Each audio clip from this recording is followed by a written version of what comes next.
Clip number 51، اس میں آپ انشاءاللہ قرآن پاک کی سورہ بقرہ کی آیت نمبر 151 سے لے کر 153 کی تلاوت، ترجمہ اور تفسیر قرآن صراط الجنان سنیں گے۔ بسم اللہ الرحمن الرحیم۔ ترجمہ، اللہ کے نام سے شروع جو نہایت مہربان رحمت والا ہے۔ کما ارسلنا فیکم رسولا منکم یتلو علیکم آیاتنا ویزکیکم ویعلمکم الکتاب والحکمت ویعلمکم ما لم تکونوا تعلمون۔ ترجمہ، جیسا کہ ہم نے تمہارے درمیان تم میں سے ایک رسول بھیجا جو تم پر ہماری آیت تلاوت فرماتا ہے اور تمہیں پاک کرتا ہے اور تمہیں کتاب اور پختہ علم سکھاتا ہے اور تمہیں وہ تعلیم فرماتا ہے جو تمہیں معلوم نہیں تھا۔ کما ارسلنا فیکم رسولا منکم، جیسا کہ ہم نے تمہارے درمیان تم میں سے ایک رسول بھیجا۔ تفسیر صراط الجنان میں ہے، خانہ کعبہ کی تبدیلی اللہ تعالیٰ کی بہت بڑی نعمت تھی۔ اب اس سے بڑی نعمت یعنی حضور سید المرسلین صلی اللہ علیہ وسلم کا بیان ہے۔ جیسے خانہ کعبہ کو حضرت ابراہیم سے نسبت ہے، ایسے ہی ہمارے آقا کو بھی حضرت ابراہیم سے نسبت ہے۔ کعبہ حضرت ابراہیم علیہ السلام کی تعمیر کا نتیجہ ہے اور حضور علیہ السلام اس تعمیر کے بعد کی دعا کا ثمرہ ہے۔ وَيُعَلِّمُكُم مَّا لَمْ تَكُونُوا تَعْلَمُونَ، اور تمہیں وہ تعلیم فرماتا ہے جو تمہیں معلوم نہیں۔ تفسیر صراط الجنان میں ہے، قرآن اور احکام الہیہ جو ہم نہیں جانتے تھے وہ تاجدار رسالت صلی اللہ علیہ وسلم ہمیں سکھاتے ہیں۔ فَاذْكُرُونِي أَذْكُرْكُمْ وَاشْكُرُوا لِي وَلَا تَكْفُرُونَ۔ ترجمہ، تو تم مجھے یاد کرو میں تمہیں یاد کروں گا، اور میرا شکر ادا کرو اور میری ناشکری نہ کرو۔ فَاذْكُرُونِي، تو تم میری یاد کرو۔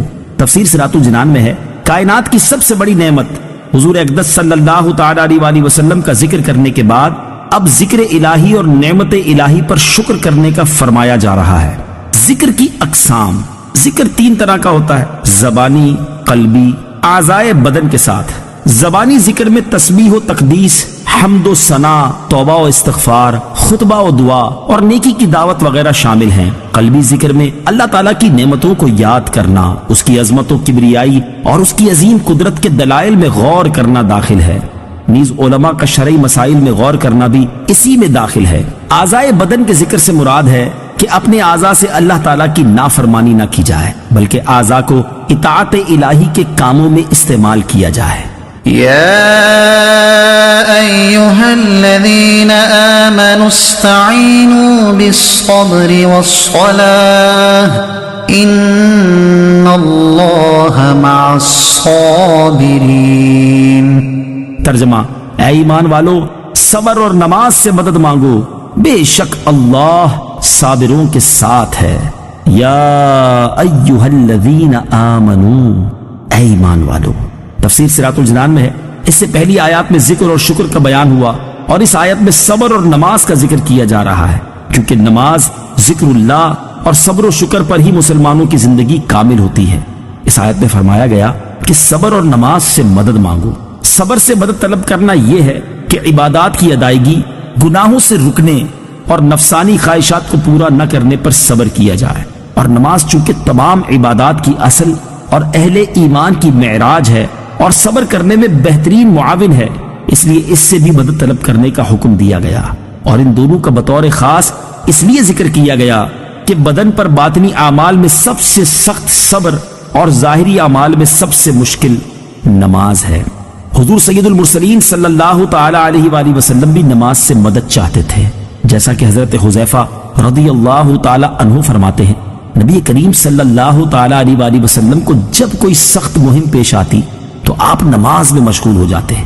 اسی طرح نماز استسقاء اور نماز حاجت بھی نماز سے مدد چاہنے ہی کی صورتیں ہیں۔